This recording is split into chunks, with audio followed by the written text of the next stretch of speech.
Hello again, 121. In this video, I will conclude Chapter 15, State Building, as Europe moves into a crisis mode in the late 15th and the first part of the 17th century.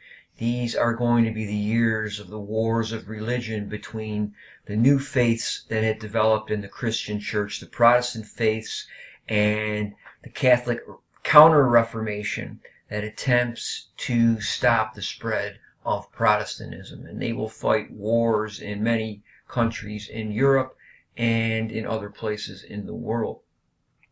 The Huguenots were the French Protestants, and they were considered to be a threat to the Catholic Valois monarchy. And the House of Bourbon, which was Huguenot, was greatly outnumbered by the Catholic majority.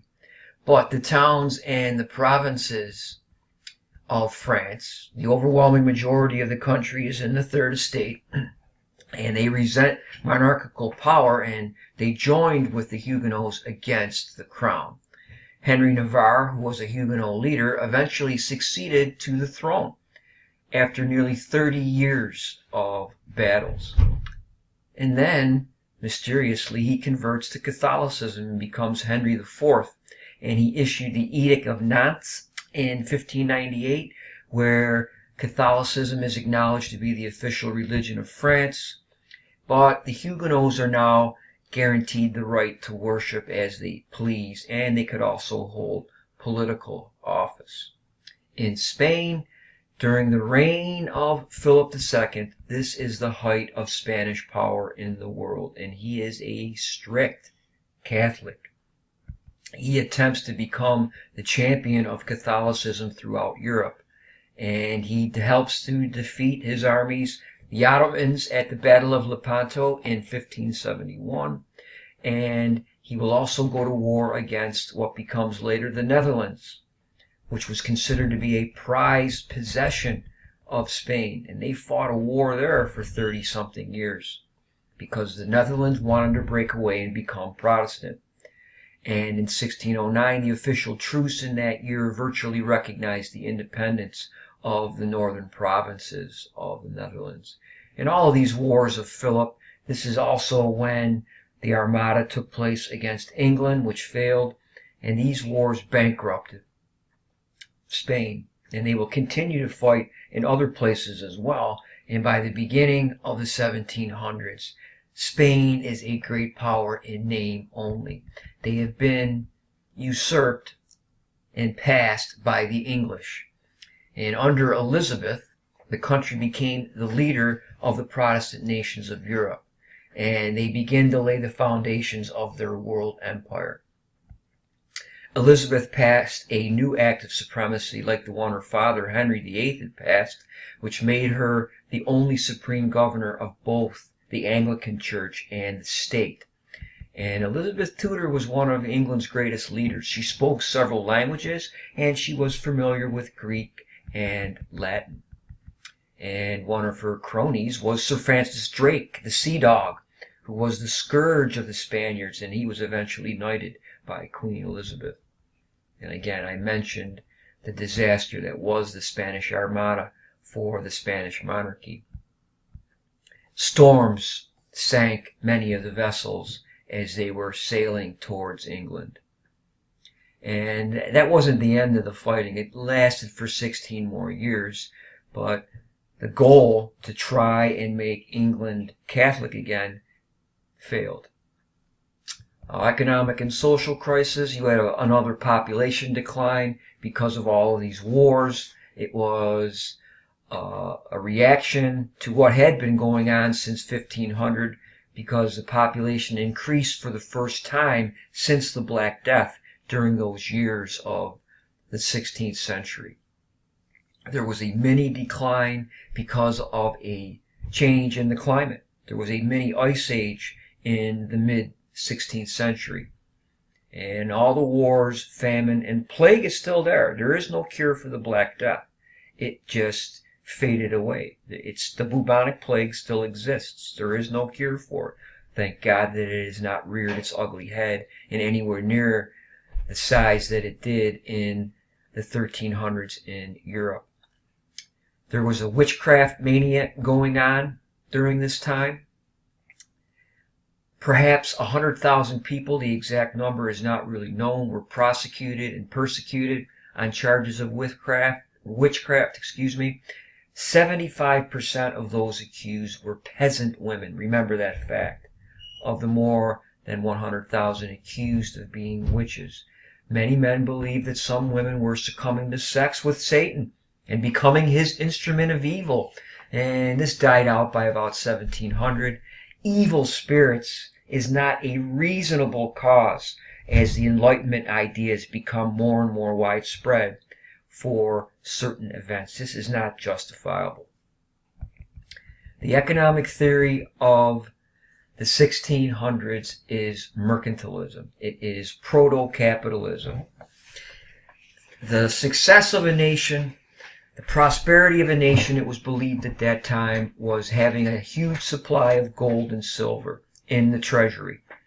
And this is one of the reasons why colonies are then sought out, because they might be sources of this wealth. And they can also be a source of raw materials as industries begin to develop in the 1700s. In the 18th century, the colonies will also be sought for that reason. And finally, for a market by the end of the 1700s as a market for finished or manufactured goods. Another big tenet of mercantilism is the balance of trade. You need to export more than you import because you want more coming into the treasury than you are expending. You need to protect domestic industries from competition, and this is where the idea of the tariff or subsidies to business begins. And you need to improve transportation systems by building roads, bridges, or canals in order to ease the flow of goods to market. And mercantilism goes along, as I mentioned, with colonialization. Exploit the colonies for the good of the mother country. That is one way of easily remembering what mercantilism is about. Everything is for the good of the mother country. And the Europeans will embark on an adventure in international commerce during the 1600s. Most trade for most people is still local or regional, but what made transoceanic trade rewarding was the value of those goods like spices that they brought back. They were mostly consumed by the wealthy, but these goods, these commodities, are slowly making their way into the lives of ordinary people, and that is also going to increase demand. There are also new forms of business organization like the joint stock company. And some of these original joint stock companies, like the Dutch East India Company, returned spectacular dividends to their investors. A 30% return annually during the first 10 years of the Dutch East India Company operation. That's huge, ladies and gentlemen. But for most people, they are still peasants. They are still agriculturalists. At least 80% of Europeans still work the land in the 1600s. But Western Europe is largely free of serfdom. Serfdom will still exist in places like Russia and Eastern Europe. But still, their lives are very short. There's the 30 Years' War in the 17th century.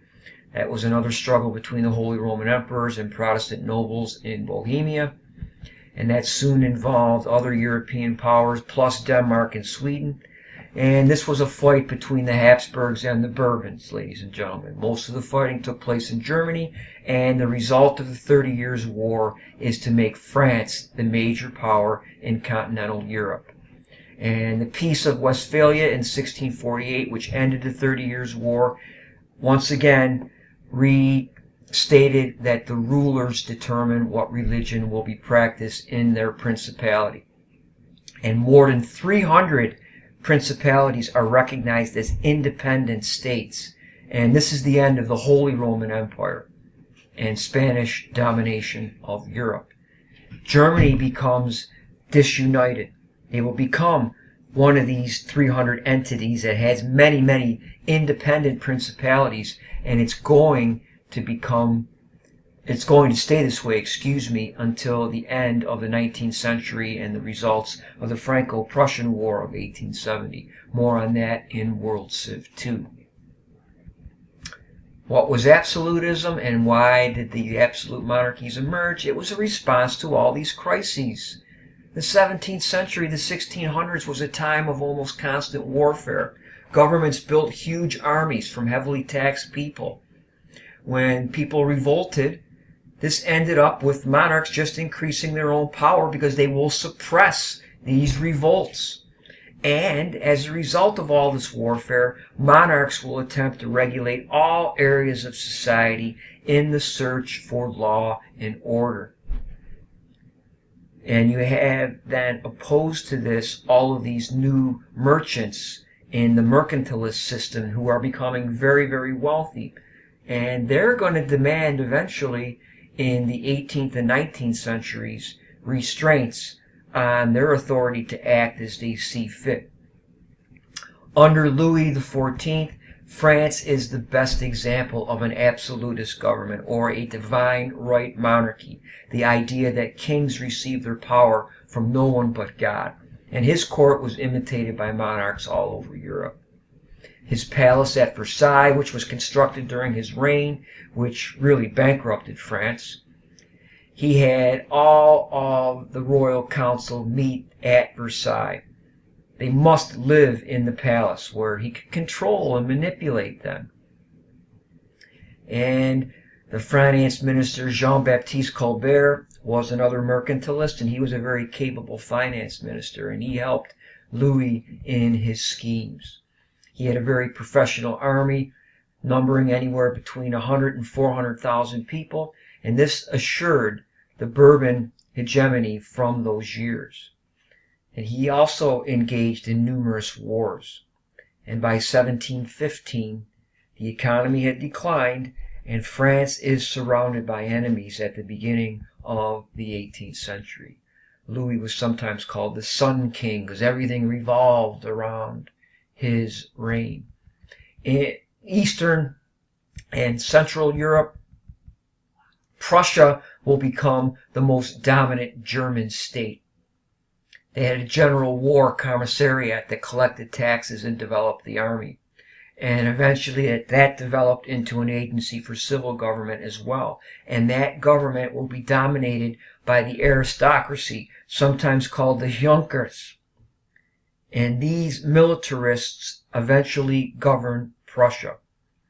Frederick III became the first king in 1701, and that is when the area became known as Prussia instead of Brandenburg Prussia.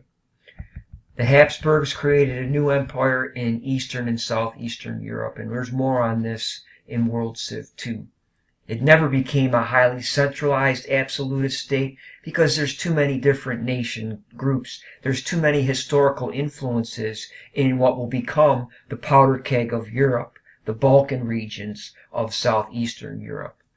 In Russia, Ivan IV became the first ruler to call himself Tsar, which is Russian for Caesar or Emperor, just another term like Sultan, Emperor, Dictator. It is just another name for the rule of one. And Ivan the Terrible will actually stab his son to death because he feared that he was trying to usurp his power. In 1613, the Zemsky Sobor, the National Assembly, elected Michael Romanov to succeed to the throne as a new Tsar, and that ended some years of anarchy, and this established the Romanov dynasty in Russia, which will last until the Bolshevik Revolution until the White Revolution, in March, and then the Bolsheviks will take over in November of 1917. One of the most famous Romanovs was Peter the Great. He was this huge gentleman, a 6'9" giant who toured Western Europe during those years, and he came back determined to modernize or westernize Russia. He reorganized the army, and he drafted people for 25 years of duty. And he also brought some Europeans back to be officers in this reorganized army. He divided Russia into provinces, and he was a very forceful personality who established an atmosphere of fear. He fought a war with Sweden in order to gain access to some warm water ports, and he also had a desire for a window to the west. And in the early part of the 18th century, construction of St. Petersburg began on some of the newly conquered lands from Sweden. And this gives Russia the status as a great military power, which they will have until the conclusion of the Russo-Japanese War at the beginning of the 20th century. England does not go down the path of absolutism. Even though the Anglican Church is there, she dies without having an heir, and that ended the Tudor dynasty. And James will become a divine right ruler. And this alienated the Parliament and their unwritten constitution, because he is attempting to bring more Catholic influences in. And this is alienating the Puritans when his son takes over, and eventually they will escape and they will become pilgrims to the United States in the 17th century. Eventually, England will have their civil war, and the new model army under Cromwell will fight against the monarchy.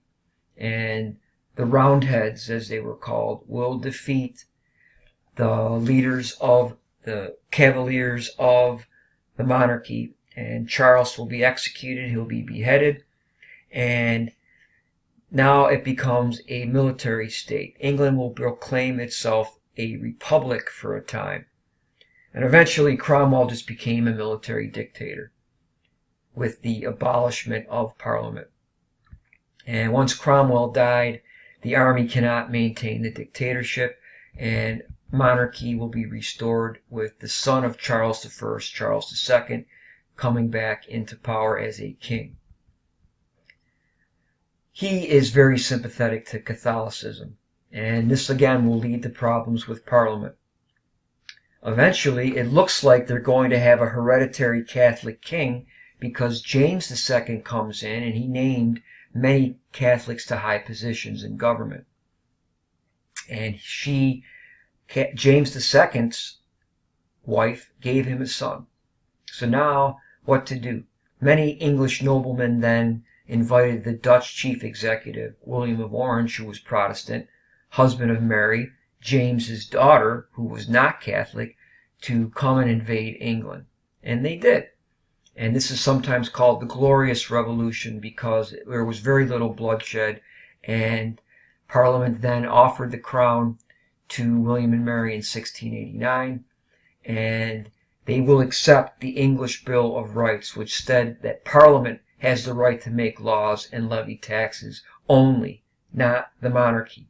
The king will have to go to Parliament by law from this time on, not just as an unwritten part of England's political history.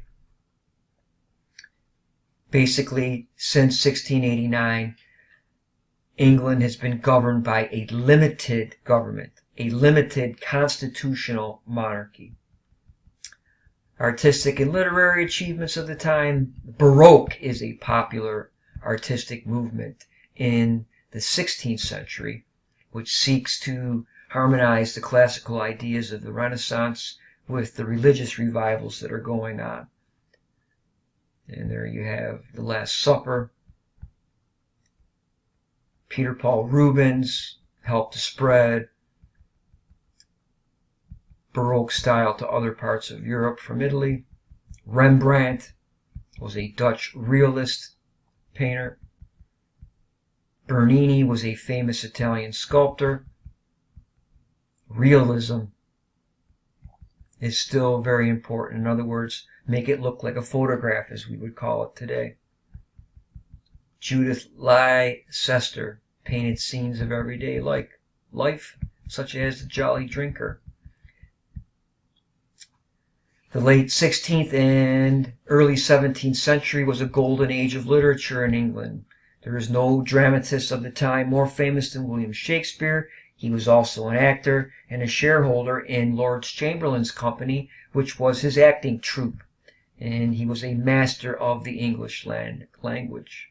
He also wrote comedies and tragedies. And that ends chapter 15.